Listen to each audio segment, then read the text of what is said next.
Hey everyone, I'm Leslie. Welcome to the Farm and Pastor's Wife. I am tickled to death you are here in my kitchen, and if you're back, you're seeing something a little different.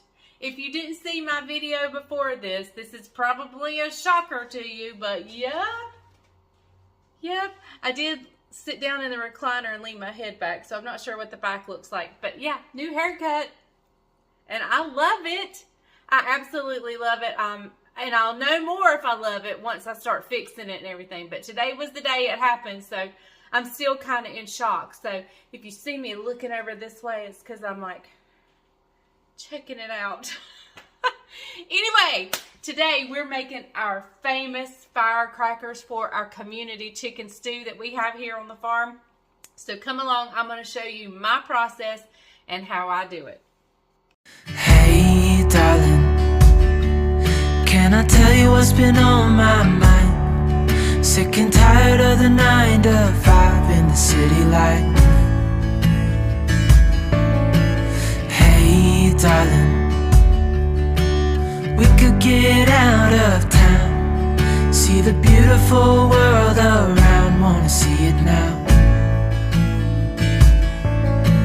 Pack our bags and get in that car, leave a little note and we'll drive real far. Let's get out, we can leave this city. Let's drive to the open air. Yeah, the countryside is... So that's right. If you're new here, you probably may not know, but my husband and I, we throw a community chicken stew. We live out in the boondocks but we do have a wonderful community. We have a wonderful church community, and we invite our church, we invite our friends, we invite everybody, and they can bring anybody to our chicken stew. We just went and picked up, that was on another video, probably yesterday's video, went and picked up a bunch of chicken, getting ready for this chicken stew. And we are poultry farmers, and I get that question a lot. Why do you buy store-bought chicken if you're a chicken farmer? We are a commercial chicken farm, which means our chickens belong to an integrator. We just raise them for them, and then they go to a grocery store near you, more than likely a Costco. It is Costco's organic brand of chicken, Kirkland's Best, whatever their brand is. That is where our chickens go. So we don't own those chickens, so it would be like stealing if we were to go get our chickens and eat them. So we still buy our chickens from the store. So we just went and bought a whole bunch of chickens. It does seem odd, me leaving thousands and thousands and thousands of chickens to go buy chicken, but that's the way it is. So anyway, we are doing that. We do it up at our hay barn. We've got a lot to do the next few days. We got to clean up around here and I got to clean in the house. And that's why my bar stools are up on this bar, because I'm getting ready to clean the floors. Probably not today. It'll probably be tomorrow. But anyway, but to go with our chicken stew are these firecrackers, and they are the best. People are already asking, are you making them? Are you going to have them? I can't wait for the firecrackers. So that's what we're going to do. I'm going to show you my process. I'm sure there's easier ways to do it, but I'm going to show you the way I like to do it. But first, let me show you and go through all the ingredients.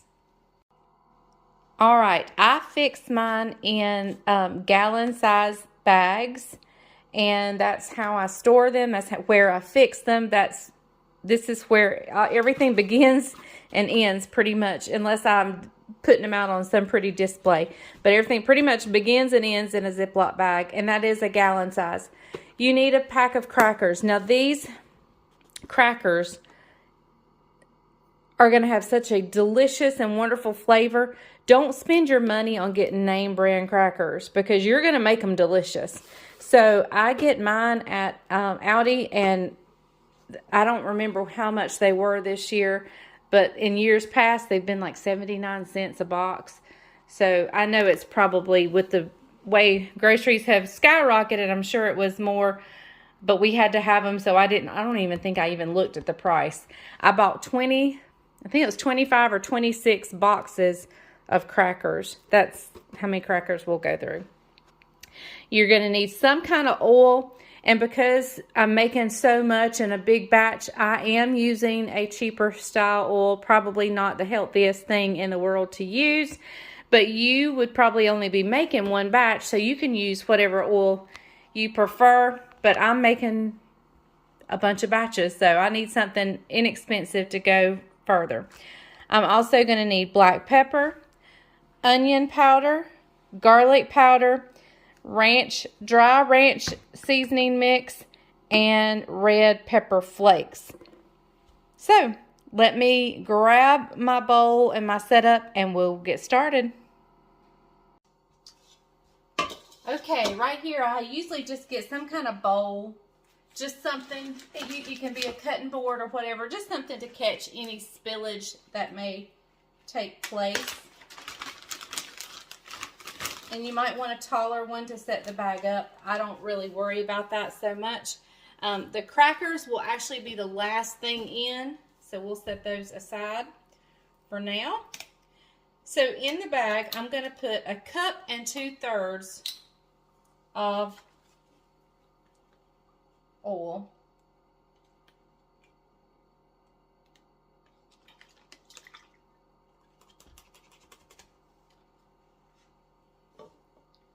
Let me get a paper towel to set that on, just so I don't have a greasy island.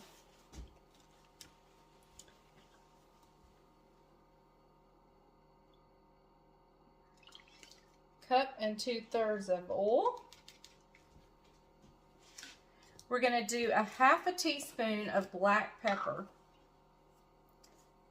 Now, I've had people say they mix this mixture up in like a batter bowl and then pour it over the crackers, and that is a great and wonderful idea. I do it all in the bag just to keep from messing up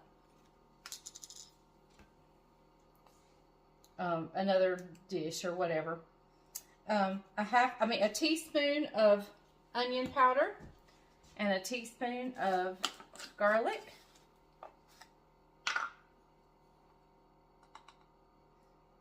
And if you do a heaping, that's totally fine.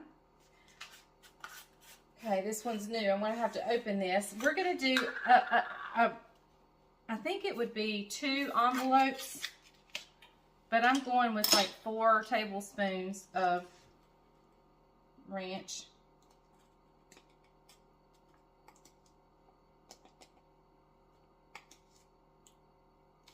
Actually, I'm going to do 5. I don't know what I said to begin with, but anywhere between 4 and 5. I'm going to have to send out for more of this. I should have got more. And now this you can do more if you like it spicier, or you can do less. I'm going to do around 2 tablespoons of red pepper flakes. And then I just zip the bag and get as much air out as I can.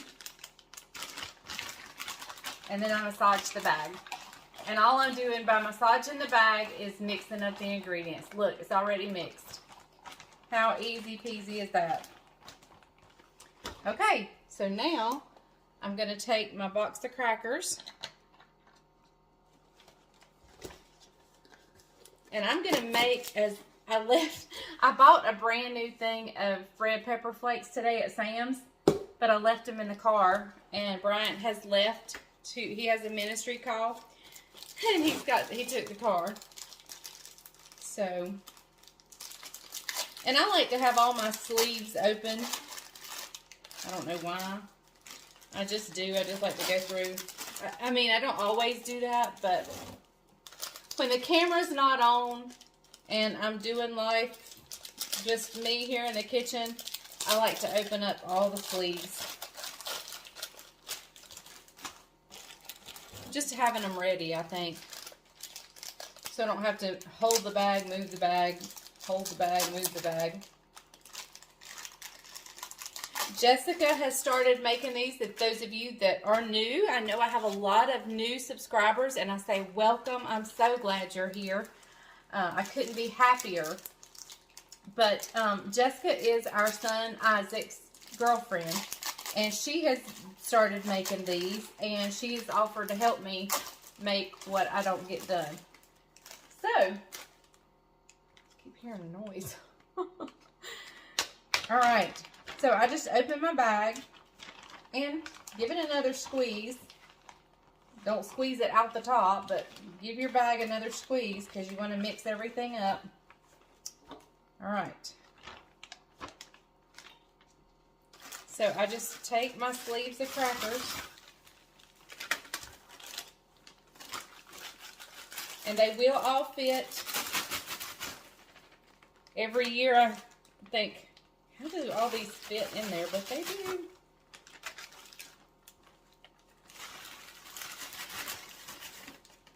There you go. Get in there. Alright, so now I'm just going to take this and I'm going to be sure it is sealed up good. You don't want any leaks. Because, and be sure you get good bags. Don't play around with your bags. You want good bags and you want to be sure they're sealed. Now I'm going to start moving that liquid around, and I'm just going to kind of shake this bag up several times.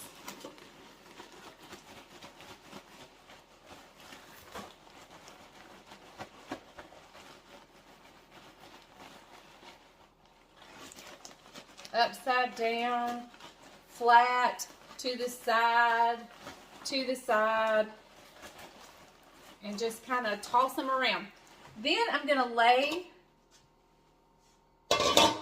just going to lay my bag somewhere out of the way, and who knows where that's at, somewhere out of the way. And then every time I walk by, I'm going to turn it a different direction. Let's say this way. So what was then puddling here is now working its way through the crackers. And then let's say I come back again in another 15, 30 minutes, hour, whatever. I'll turn it up on its side maybe, or its top. Then the next time I come through, I may turn it this way. And what that is doing is that is incorporating that oil and that seasoning all throughout the crackers.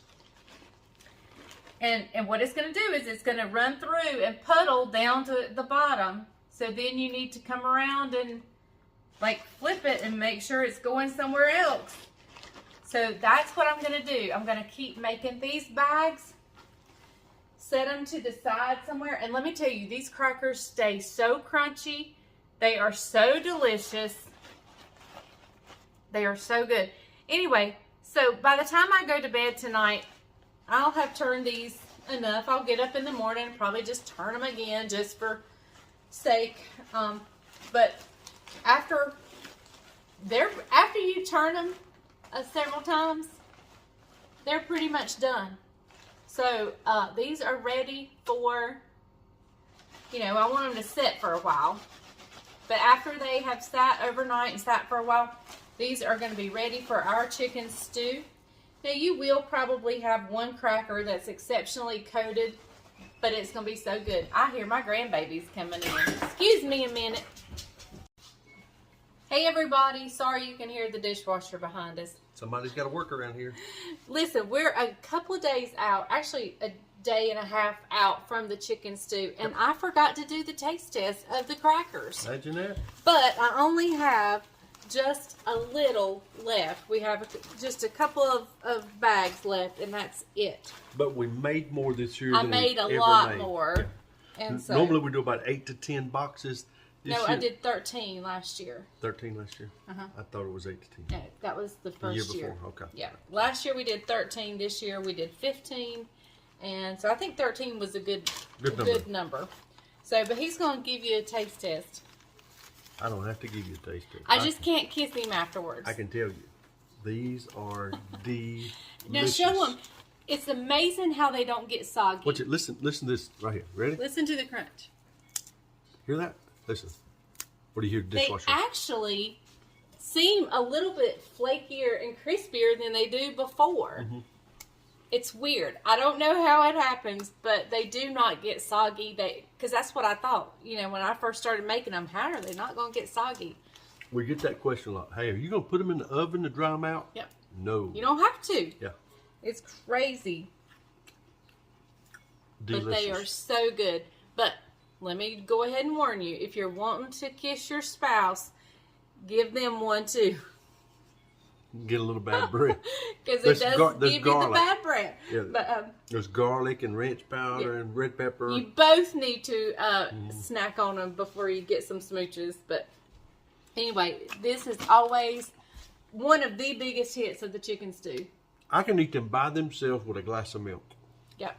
I mean, they're delicious. Like, we will eat all of these. None will go to waste. We will eat them. And they're healthy. Who said? Maybe. Sounds good. Okay, guys. Thank you so much for watching The Farm and Pastor's Wife.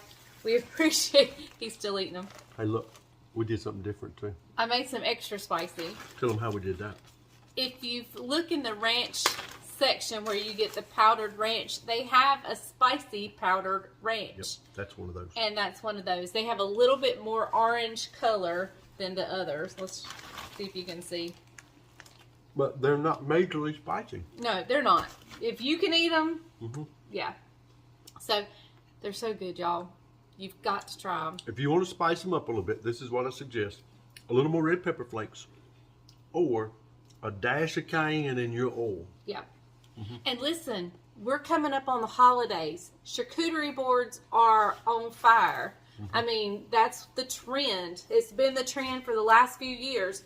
So these would be absolutely wonderful on a charcuterie board with maybe some pepper jack cheese. Oh, a piece of cheese on it? Yes, so good. So, all right, guys, you make them. Let me know down in the comments how much you like them after you make them. Or send me a message somehow to tell me if you've made them and how you like them. So, all right, we'll see you guys next time on The Farm and Pastor's Wife. And remember, if the grease is hot enough, you can fry anything. Bye, y'all.